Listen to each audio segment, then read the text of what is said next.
Olá pessoal, vamos para a nossa 7ª aula de JavaScript, tá certo? Até agora já falamos sobre sentença de códigos, comentários e sobre blocos de códigos. Em relação à sentença de código, existe uma relação muito próxima com a sentença de código com a ação, tá certo? Um verbo. Quando a gente faz assim, uma sentença de código, a gente faz uma coisa muito mandona. A gente fala imprima, console log, né? A gente imprima o número 1, imprima o número 3, imprima o número 5, imprima no console o número 2, 6, qualquer número que você mande, você está fazendo uma ação, você está pedindo para o computador executar uma ação, ou seja, seria um verbo associado a cada uma dessas sentenças de código. Então é importante você entender que essas sentenças de código também relacionadas, né, com a quantidade de algoritmos, uma sequência de passos para fazer alguma coisa. Um algoritmo não necessariamente será relacionado com um programa de computador, embora um programa de computador, né, use esse conceito de algoritmo para quando você vai construir, né, uma sequência de passos e tal. Além do algoritmo, além da sequência de passos, nós precisamos também lidar com dados. Para lidar com dados, a gente vai lidar com dados o tempo todo. O número 1, número 3, os números ímpares, né, da aula passada são dados. Né? Da forma que a gente colocou no exemplo passado, são dados. Queria falar com vocês um pouquinho nessa aula sobre dados, tá certo? Que também é algo extremamente básico e fundamental de qualquer linguagem de programação. A gente vai perceber que na linguagem de programação a gente tem muito fortemente o conceito de sentença de códigos, né? Que são passos necessários para a gente complementar o algoritmo. A gente tem o verbo, que são esses passos, né, em algoritmo, e também tem os dados que são eventualmente manipulados, né, dentro do programa. Imagine a situação. Vamos lá, console.log, por exemplo, caneta azul. A gente vai colocar aqui embaixo o número 10. Tá.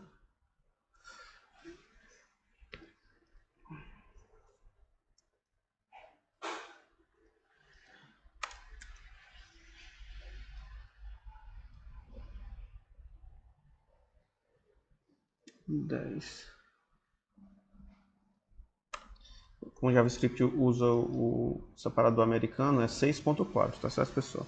Não tem vírgula.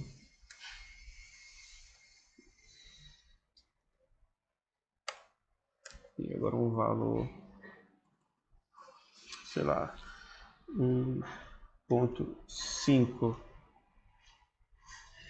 E o último,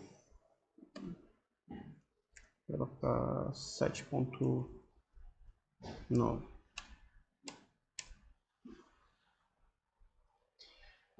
Eu vou perguntar agora para vocês o que significa esse valor caneta, esse string caneta.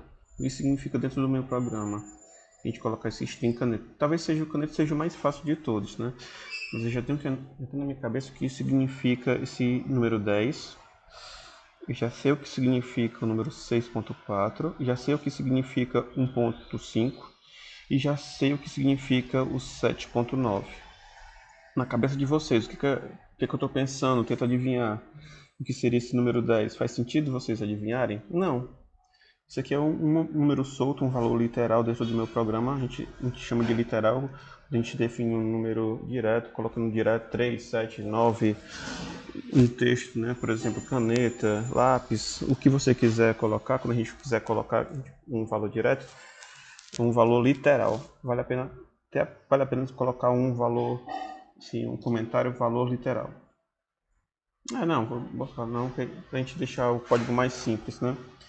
Uma vez que a gente quer que o número 10 represente a quantidade de canetas, a gente pode criar um dado chamado aqui de variável e dar um nome bem legal para essas variáveis, né, para que fique fácil e claro que aquilo ali se trate da quantidade de produtos que eu tenho na minha loja. Então, por exemplo, vamos lá. Como é que eu crio uma variável em JavaScript? Existem algumas formas diferentes. Eu vou criar da forma mais simples e depois a gente vai evoluindo, né, mostrando outras formas. Bom, variável com palavrinha var. Para quem conhece JavaScript, sabe que não é a forma mais moderna de se criar uma variável, mas não é o meu objetivo agora, eu quero só explicar o conceito de variável. A ideia de variável pode até explicar para vocês é o seguinte: você quer que armazenar uma informação.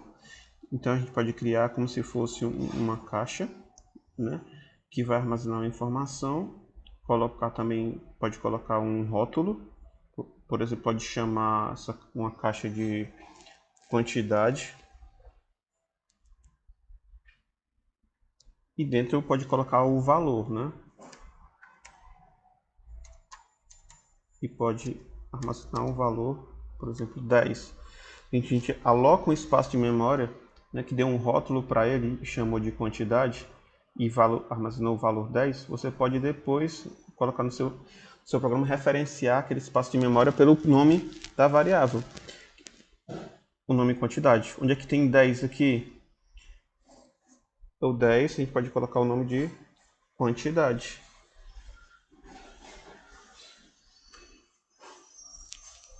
Entendeu?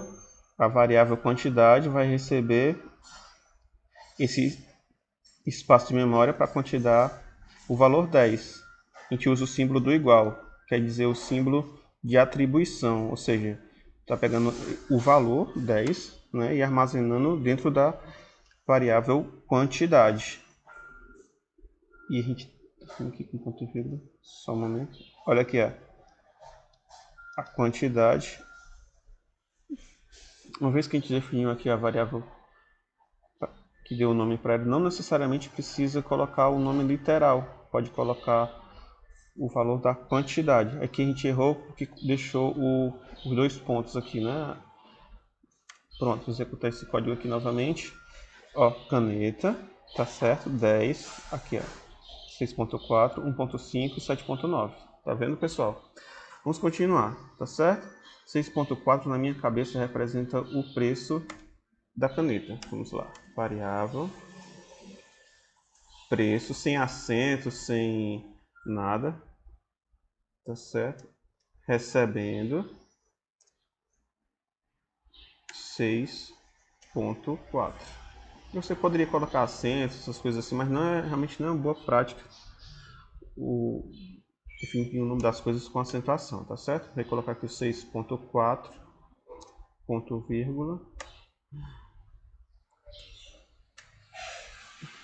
e vai, em vez de colocar o valor 6.4, pode colocar o valor preço, tirando as aspas, tá certo? Pra gente não errar. Tá vendo que tá ficando mais claro que tá sendo nossa aplicação, tá certo? Só que a gente está colocando nome para esses números. E nomes que representam algo relevante. Foi o nome escolhido.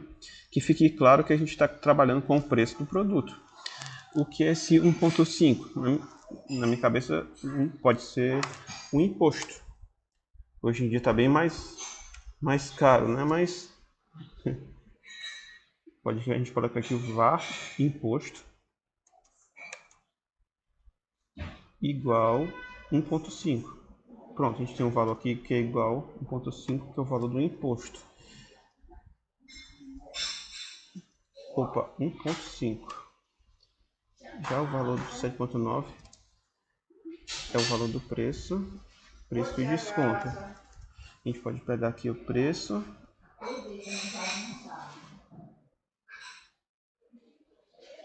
par, imposto, igual.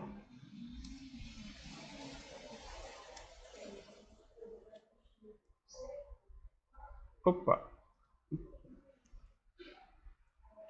imposto não. Imposto é 1.5, né? E o valor aqui seria como se fosse uma variável preço final. Aqui são duas palavras, né? Eu deixaria esse 7.9. Opa. 0.9, aqui a gente coloca o imposto, né? E aqui esse produto final, esse 7.9, seria o preço mais imposto. Tá certo? Aí, na próxima aula a gente vai ver aqui os resultados, tá certo? Até a próxima, pessoal.